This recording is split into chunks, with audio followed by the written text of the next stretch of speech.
So put two kids on the same stretch of sand anywhere in the world, and within 10 minutes, there's a sand city and a lasting friendship formed. People worry about our kids. Would they have social life at sea? Well, they had hundreds of friends across 40 different countries, obviously not all at the same time. Last week was the classroom, and this week it's the village.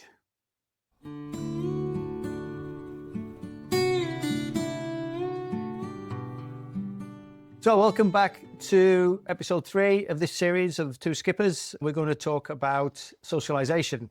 It's a bit warmer today, isn't it? Yes, much warmer. Yeah, I think this is the first time we haven't had beanies on since the year began. So in the solo episode, where I described the cruising community as a village, the kids finding each other within 10 minutes, the Mormon families, I even talked about the Colombian jungle walk with 19 kids. Did I leave anything out in that episode? Well, it doesn't just happen like that, I suppose, does it? No. I did put a lot of work into it, trying to make sure we had friends around and the kids weren't on their own. And it started off in the early days, I would say, and it carried on. I became quite an expert at it, I think. It was something we kind of learned the hard way after that first winter. Yeah, it's true. The first winter, there was no kids at all in the marina, apart from us and lots of retired people. And they always used to look at us with wide eyes, wondering how we were coping, because there's a lot of rain as well. So we were on the boat a lot. So that first winter, I just said, that's it, we're going to do everything that's going. So that included a knitting group. And so we used to socialise with the other knitters. And I never imagined I would ever do any knitting. Horse riding. So Rowan used to go off horse riding. We all joined the guitar group. I said to the kids, you've got to learn guitar. And then when one family turned up in the marina, I absolutely did everything to convince them to stay because they were heading off to Crete, and I was finding out about all these weather forecasts and saying it's really not a good time to go there and you've really got to stay. Scared the bejesus out of them, didn't you, basically? A little bit. They're still friends though today, so I can't be that bad. But I think that made a difference. Even just one family with 2 kids made amazing difference. Also, there was some local kids that were half Greek, half English, and I befriended the mother. Once a week, we would meet up. She wanted her kids to learn English in particular, and they wanted to play with our kids. And so they used to hang out. And then there was also the local sailing club, which got, I think, Darroch at the time involved with sailing. And so he hung out with the local Greek kids there. And we did everything. We did ice skating, just anything that was going. We got out there, and it wasn't always with kids we were socialising, I must say, but we were out there doing everything that was happening. So later on, was it as organic or was it more structured? I think that's when Facebook pages were just coming out. There was a kind of kids Facebook page, Kids for Sale it was called. And every month everyone would do a roll call where they were and where you're going. And I remember arranging a play date. I think we were in Tunisia and there was this other family with one little girl in the Balearics. I remember arranging a play date 3 weeks in advance. The kids all went over there and they cooked popcorn and they nearly burnt their boat down accidentally. But it was wonderful because they had kids to play with. And one day we took their little kids and we came back. The parents had a few too many glasses of wine. We leave the kids there so they could get on with some maintenance. It was not exactly the type of maintenance we expected. It was more like psychological maintenance than boat maintenance. Yeah, I mean, for them, probably they found it hard to find kids like us to get any time off. So yeah, it happens a lot more in the early days when we didn't buddy with any other boats. We were just going wherever we wanted to go because of the spots we wanted to see. But then we didn't really plan whether we were going to find any kids there. And it was more difficult as well. There wasn't so many families sailing. Especially in the Med, which was strange to me, surrounded by Europe. Yeah. There were hardly any kid boats or family boats. Maybe it's just in the early stages we didn't see them. I think it's got a lot easier over the years with Starlink and Facebook groups and WhatsApp groups. Social media's really kind of opened that up. There's a lot more groups now. That Kids for Sale group I would say it was more focused on the American sailing families. But now they have this huge network on WhatsApp groups for the Mediterranean families. And they've even separated into different countries now. And it wasn't like that when we first started, which would be about 8 or 9 years ago. But it's fantastic now. I remember we had our sailing plan and that completely changed when we realised that the kids needed other kids. It wasn't exactly an epiphany that kids need other kids, but the importance of that when you take them away from land is really crucial. It kind of dawned on me as time went on because there's a lot to organise. You've got to organise getting somewhere a lot of the time. You're always moving, sailing somewhere. You've got to organise schooling, boat maintenance, shopping and all those things that are so much more difficult on a boat. So to try and tie that in with another family didn't seem feasible. But then we realised that actually, if you do tie it in with other families, I found it became a lot easier. You would do things together, and there'll be like 4 adults instead of just 2. The other thing was the kids used to get off the boat to meet with the other kids either on the beach or just playing the paddleboard, which meant that we could get on with the stuff we needed to do. Yeah. So it freed up everybody, really, didn't Yeah, it? because if you didn't have other kids around, you found that you were trying to do it with them around or trying to do things with them, which you want to do. I do think when we weren't around other families, we were a lot closer as a family. So when you're offshore and you're not physically with the families, you become closer and more close-knit. When I look back now, I think how special that really was, how close we were as a family. But that is a double-edged sword as well, isn't it? Because you do end up kind of living on top of each other, and those little niggles start to kind of exacerbate. They do, but then you also learn to manage your behaviour. So when you're isolated a little bit, those are the times when you actually have to face what you're dealing with, and you have to manage your own behaviour. You learn to do that when you're isolated, you haven't got other kids. And there are times when you can have quiet times as well with yourself.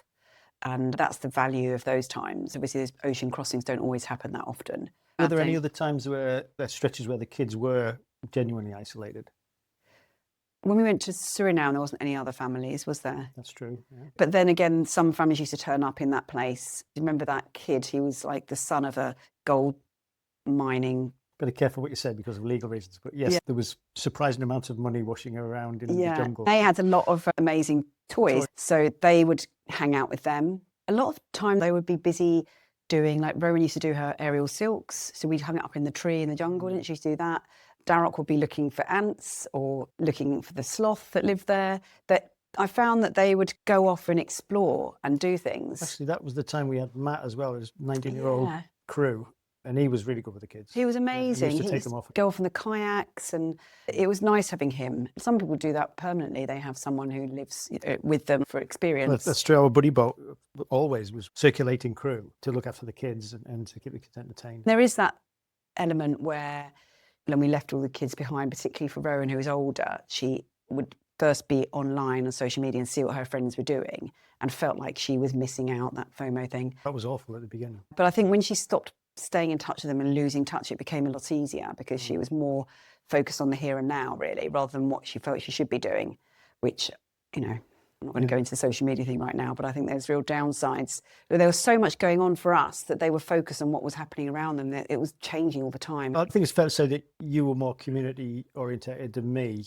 I find socialising quite exhausting, being a bit of an introvert. For you, it wasn't a problem, but did you find my lack of needing community a problem on the boat? Well, we ended up changing things, didn't we? We ended up realising it really works when you have buddy boats. There's lots of good reasons, because not only do the kids go off and we can get on with things more, but they're more motivated to do their school because they're now going to go and play after.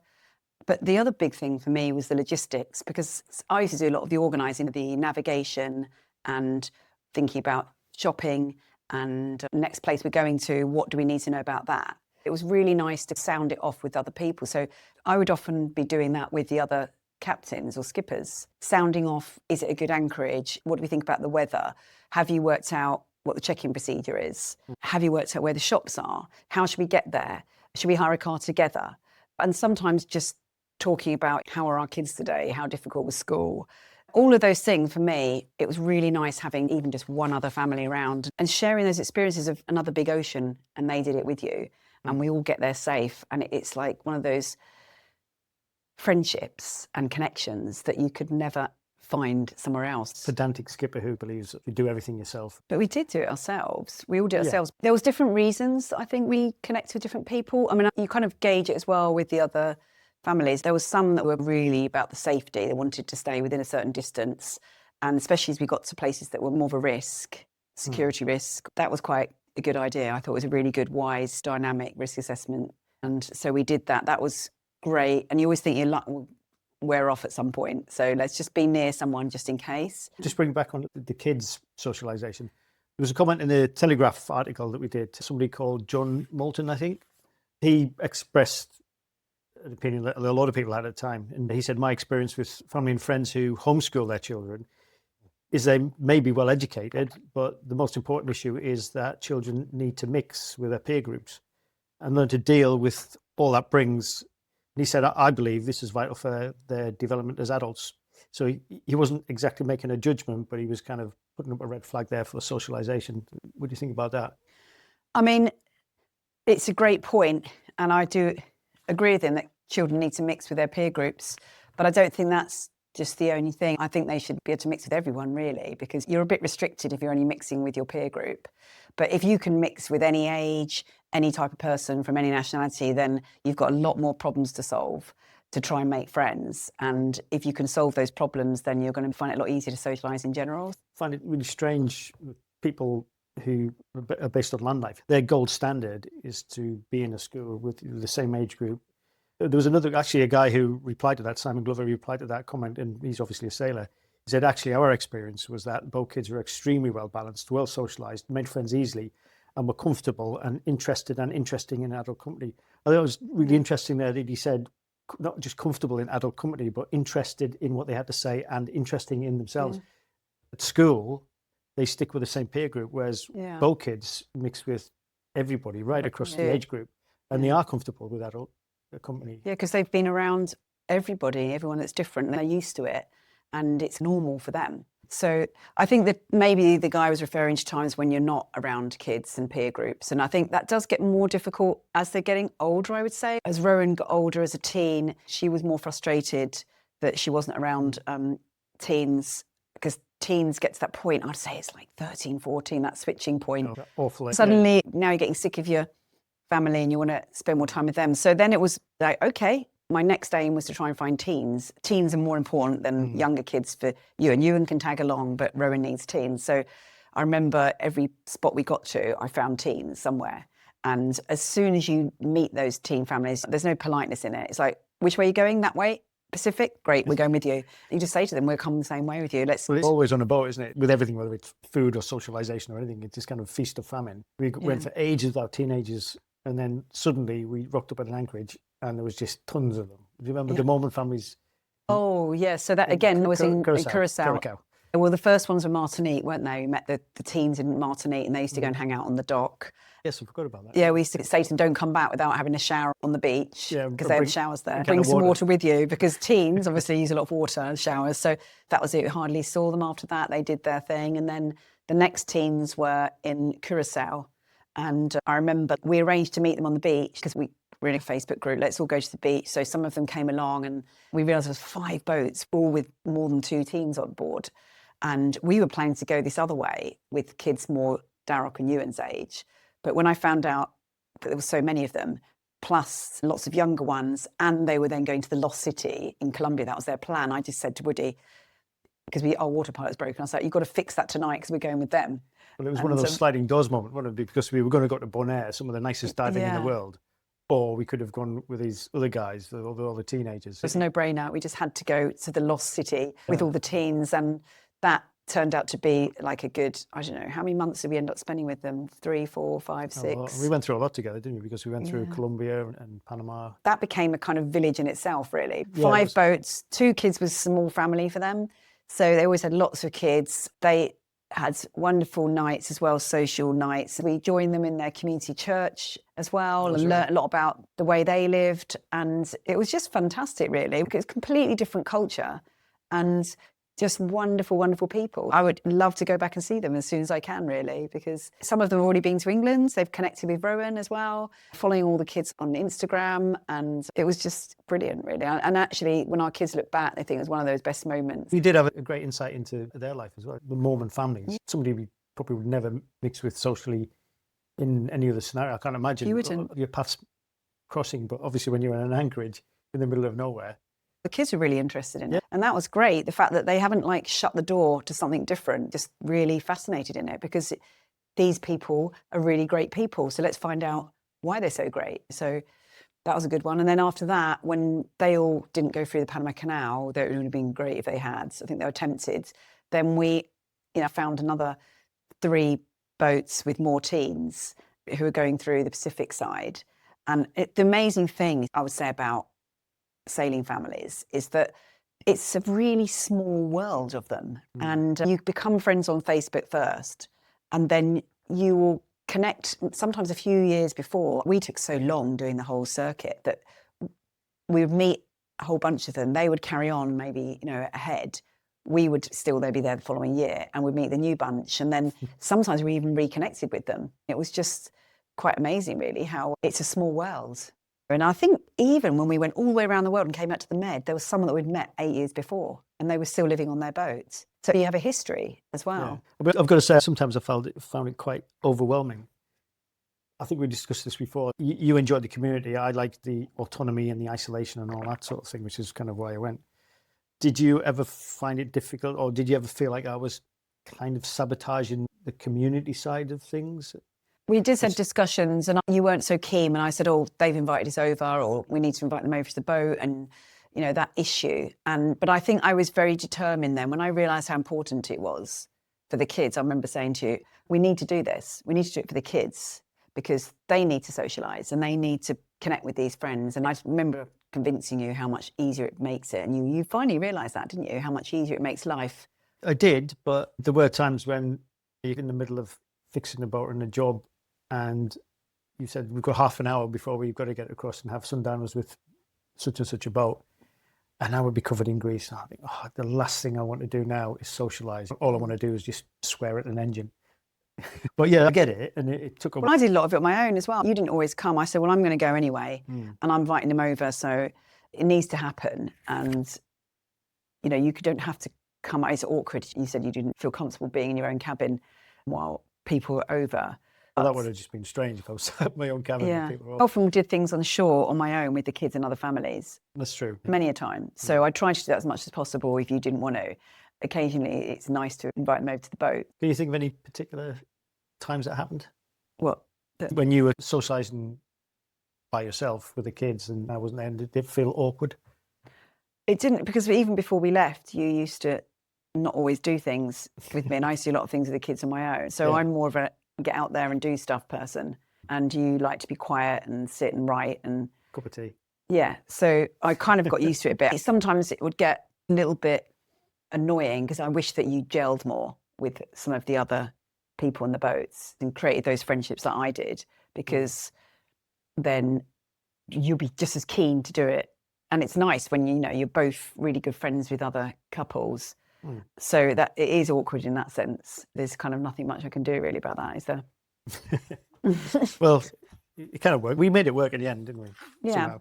And I think particularly towards the end, the risk factor and the buddy boating across some quite treacherous areas was essential. It wasn't even a social thing. It was a social thing, but it was also to mitigate the risk. Yeah, there's some bits where you thought, sometimes we'd have more distance with the other families. There's one family, our Dutch friends, who we ended up kind of isolated for a week in a bay because the weather was adverse and we couldn't leave. And there was absolutely nothing on that beach. You couldn't go anywhere. In fact, it was surrounded by jungle and you could only get to the beach on high water. So we would stay on our boats every morning, and then every afternoon we would all go to the beach and we just started making camps and things and fires. And we did that for a whole week or more. Kind of got a bit Lord of the Flies in the end because there was no Wi-Fi. No Wi-Fi. We ran out of food as well, fresh food. So we started to exchange things like, what have you got in your bilge? Okay, well, I've got this, you can have got that. Let's just swap that. Going off to the beach together, we celebrated one of the birthdays there. In fact, we celebrated the kids' birthdays every birthday, didn't we, with those? Wonderful. And they're still very good friends to this day as well. With them, we didn't ever sail so close, though, but we'd always know they were only within 5 miles or so. And sometimes boats would head off and get there a day before us because we might take it slower. But the final friends through the Red Sea route, it was frustrating for them in the way, I think, because we couldn't go as fast because we had issues. But we decided we would stay very close on that one. And we had a complete plan about what would happen if we got any kind of security issues. I think that brings up an interesting point about styles of buddy boating, because we did have different methods of buddy boating. Some people we were within a few miles of each other, and others we would probably not see them for days on end when we were buddy boating, and then just meet up in the next anchorage. That's right. And I don't know if that kind of aligned with what the nationalities people had. I think it's just a different personality type and how you want to do it. And with our wonderful Hungarian friends, they stuck with us quite a lot when we were delayed, and then we stuck together and went together in Australia, and then they had some family bereavements, and so we had to kind of carry on, and they never end up catching up, actually, which is really sad in a way because of that, but they've got other plans and we're still very close friends to them too. But these friendships for life, really, I think. The things you go through together, you wouldn't even go through some of that with your closest friends back at home. No, we went through a lot, really, and you support each other and you know that you're there for each other if anything could happen. And yeah, it's easier as well. Getting back to the kids for a second, boat kids, it's pretty much common knowledge that they are more sociable and they are more comfortable with strangers and they can talk to any age group. How do you think that affected the kids when they got back? Because obviously they went from mixing with boat kids who were very gregarious and very comfortable around adults and strangers, coming back to land life again with kids their own age who weren't used to that sort of lifestyle.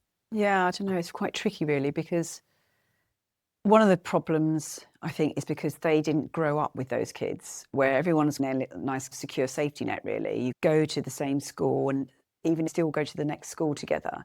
You tend to have more history there. And coming back, they need to start afresh, really, and make new friends. A lot of people are into football here, I would say, for example. And we didn't really play formal football. We played a lot of football on the beach and mucking about, but not formal football. So we never got that obsessed where we'd be in teams. I think that's a fair point. One thing that you obviously can't replicate in boat life is team sports. Yeah, and that kind of repetitive discipline where you get out on a Saturday and go and do your football practice. We're very much one day you do this, next day you do something else. So that was difficult because that's how you probably connect to people more. Because those friendships beaten into shape through repetitive routines, week in, week out.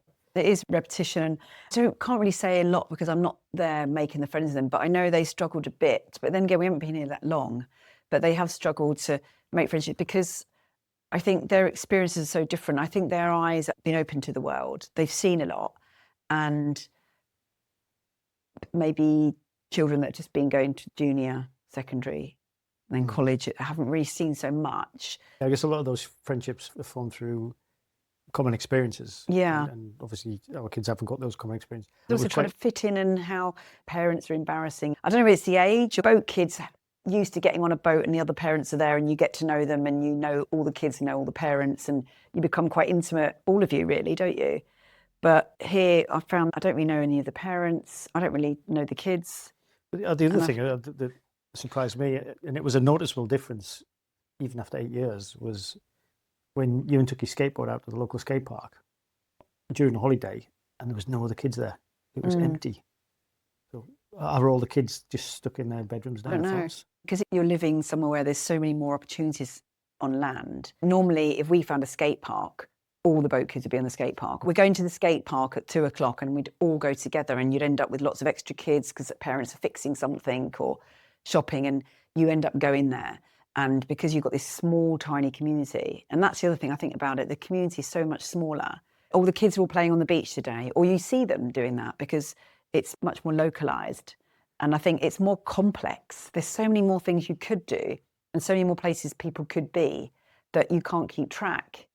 I guess with a smaller community like that, with less opportunities, there's one activity, whether it's surfing or snorkeling. So everybody just joins in that one activity. Yeah, you do that all together. Like the kids would always be paddleboarding together or snorkeling together or in the skate parks. We did all the skate parks, even in the Galapagos, around the world. You wouldn't think there were skate parks in the Galapagos, would you? No, or you're mucking about on the Optimist together, or you're all on the beach doing beach cities, because there's a lot of that. There's a lot of imaginary play on the beach. Or you're playing ukulele with a group. It's a lot simpler. It's simpler and easier to connect, I'd say. Here, it's just like, who knows what everyone's doing. Yeah. And you have to drive everyone everywhere. I found that, to get kids anywhere, it's like a whole thing. You have to get all ready. You've got to get the right equipment because it's always cold, so you can't just go sailing. You can't just pull the Optimist down from the boat. You have to get all the winter gear, drive for half an hour, join the club, which is great in some ways, but then it's complex. So, and who knows who's going to be there when you get there. Funny you should say that. One thing we taught our kids early on was to drive the dinghy. And so if they did want to go anywhere and meet up with other kids, they could literally drive themselves. Oh, they go on their own, yeah. Or they paddleboard there. I remember with the teens in Martinique, and one of the parents saying, the teen kept asking us to take her to the beach in the dinghy. And then she said, I can't do that every afternoon because I've got things to do. So she had to go in the paddleboard. It was quite a long way against the wind, but she got really strong. Kids learn to assess risk a lot better. They had to be aware of the wind and how fast or slow it would take them to get somewhere, and they look help each other out as well. They're used to Managing, even in foreign beaches, we're in foreign places, they had to assess risk, not with just with people, but with all the animals and the sun. And there's so many things they're learning to do because everything's different. Again, that's what makes them more resilient, but also more capable, maybe. Yeah. We will do an episode on risk. I think it would freak a lot of people out to know how many dangers are out there for kids. But kids become resilient and they become aware of risks and dangers. Yeah. Everything's rationed on a boat. Like friends are rationed, Wi-Fi is rationed, even food is. Less is more. Well, they appreciated things, I think. They appreciate the friendships more. They appreciate if one kid's making cookies on the boat, everyone's there and very excited about it because someone's managed to get the ingredients to make cookies and they have to do it themselves because we're all too busy or there's nowhere to buy cookies. It makes them do more, I think. They weren't picky so much as time went on, really, about which kids. And there's obviously the ones they preferred, but in the end, they would work out how to do things with all sorts of ages and it doesn't matter what gender, age, country. Personality types. Yeah, they just had to find a way of managing it and looking after each other. That's another thing. I always used to tell them, if they were a bit fussy and go, I don't want to play with that kid, I would say, we're a community here. You have to play with everybody. So that was important, really. But there was always those common hobbies, I guess, if you call it that, which was spearfishing, snorkeling, swimming, building cities on the beach. But even if they couldn't speak the same language, there was always that kind of common thread that ran through both kids' social life. Yeah, those things happened a lot, didn't they? The teens in Colombia used to go off, didn't they, to the shopping mall. Yeah, that was a bit worrying. That they had to solve problems there, let's say. There was the elder one who was like 18, 19. Yeah. Because they got approached by someone, didn't they? Who was trying to get them in a random taxi. There was the drug dealers, but then also they tried to get shaken down by the local police as well, which they handled really well. They worked it out and they all stuck together and they calmly got themselves out of the situation. So they trusted each other, really. I would say there wasn't competition between the kids as well. There wasn't kind of, you've got that and I've got this and this is better than that and I'm better than you. That didn't really go on as much. Well, going back to the Colombian jungle, I think when kids have got a common adversary, like anybody, I guess, they tend to pull together and help each other out. Yeah. So I think that was another thing about those communities. You didn't feel like you weren't as good as other kids or someone had something better than you. That wasn't really a thing, was it? It's just, in fact, you used to hand things around, clothes around, school books. And we sometimes would do schooling together, which helped motivate the situation. A lot of time, actually, especially with all the American families, they would all school in their different age groups together and motivate each other. I like the way that they brought their knowledge of their community onto the boat. I don't think we really had that. Obviously, we're from a more secular country, but they definitely had this sense of community. They did. And we kind of adopted when we were with them. As soon as you end up hanging out with another family, that sense of simple community worked as well because, for example, the screen thing that started coming in, we would manage it together. So right from the beginning, it's like, well, we've got a rule where they're only allowed on for an hour in the evening. What's your rule? And they might have a rule where it's, well, an hour and a half. Well, okay, let's just split that in the middle and say they can have like an hour and 15 minutes from this time to this time, and then we'll all do dinner at this time. But do you remember then the kids would go from boat to boat and get that? They always tried to push the boundary and try to find ways around it, but we would always be messaging each other, and that's the way we managed it. And I think, again, it was a simple community of a small amount of people that you could do that. Now it just feels completely out of our control, really. I think that was another good thing about it. There was a point where all the kids have to go out, just everyone out. We're off screens now for the moment. You all got to go out and play and do something. And they entertained themselves, played guitar on the pontoon, did all sorts of things. So if a family comes to you tomorrow and expresses their anxiety over the kids are not going to be socialised or they're not going to have as many friends or a community, what would you say to them? Don't just plan your route without taking into consideration who you're going to be doing that with. You do need to consider the kids, what other families are going to be around for your children. It might mean changing your whole plan in quite big ways at times. It's really worth doing that, planning your route with other people.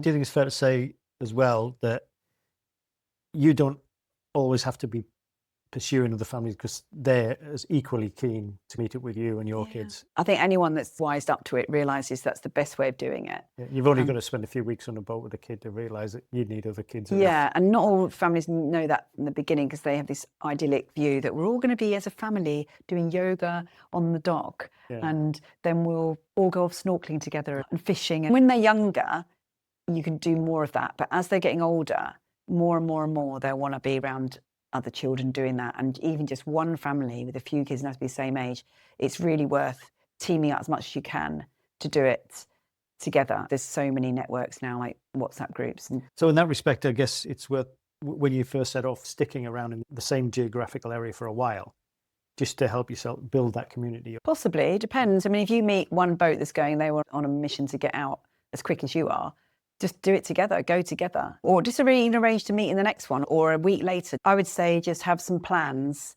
at some points where you're going to meet these people. Because that was the question I used to get a lot from our kids. They always ask me that, when are we going to see some other kids? So I would always have these huge connections that I'd made. I'd be making connections all the time. And sometimes, many times, I would show, and Rowan in particular, but I'd show the boys when they asked, right, we've got this kid who's this age, this kid who's this age, and we should be meeting them here and them here. And it was just something to look forward to, really. Ewan in particular felt like you kept pimping him out. He said you wouldn't find out anything about them. Otherwise, it was a boy, 9, girl, 7. Oh, you mean there wasn't enough information about them? Yeah, it was just basically if the ages more or less match up, then that's it. There was a discussion going on actually about that on one of the forums, that they felt like it was just kids for sale. It's like, okay, boy 9, anyone? Yeah. But actually, there's this whole personality thing that comes into it. But we're not matching people up to get married. We're not trying to do that. It just makes it easier, and they'll either hit it off or they won't. But again, if they don't hit it off, you can try and problem solve that, because they might eventually hit it off or they might not. So then you just sort of slip away, slip your lines, pick up your anchor without anyone noticing, off you go. The other thing I found is if you team up with one family and another boat finds out there's 2 boats there, they'll come and join you. And then the group gets bigger, and then it works a lot better as well, because it's more of a community again. So if you've got 3 or 4 or 5 boats, and nowadays there's these great apps, No Foreign Land is one of them, where you can actually register your boat on it as a kind of kid boat or a teen boat. There is this kind of gravitational pull. And you can spot them wherever they are. You can go on the map and you can have them flashing, the ones that are teens. Even last year when we got back, boats turned around and they came back because we were there, and we've still got one of the friends. That's true, yeah. Wonderful. We've got a boat kid staying with us right now. Ewan's been invited out to Holland as well. You want the life to carry on, really. I miss it. I've got to say, I miss that simple kind of just having your friends around. And they miss it. They do miss it. Going back to that, they are making friends now slowly, and they are connecting, and they're trying to fit in. It's about trying to fit in, but they're not going to quite fit in. That's quite sad, really, isn't it? In some ways, but then it's changing a lot. Like, first of all, it was like, I don't fit in. Then it's like, okay, I've got to try and fit in. And they try and do that. And then it's like, okay, I kind of fit in, but I'm being more myself again, because they are learning a bit more about me. And now they like me because of who I am, from where I came from. And so now they want to try and develop those friendships as who they are. But it's an evolving process at the moment. It's hard, actually, but hopefully they will make friends. And even if they don't make friends now in their schools and colleges, as they get older, they'll meet more friends that are more from a wider community or more global perspective. So the question was never whether the kids would have a social life. They obviously did. Put 2 kids together anywhere in the world and it's sorted by sundown. The real question is what happens when you bring them home, I guess, to a place where social life has a very specific shape and they've never lived inside it. That's the adjustment nobody warns you about, and all 3 of them are navigating it differently. If you want to see what 8 years of social life actually look like, there's 250 videos of it on our main YouTube channel. Link in the description below, obviously.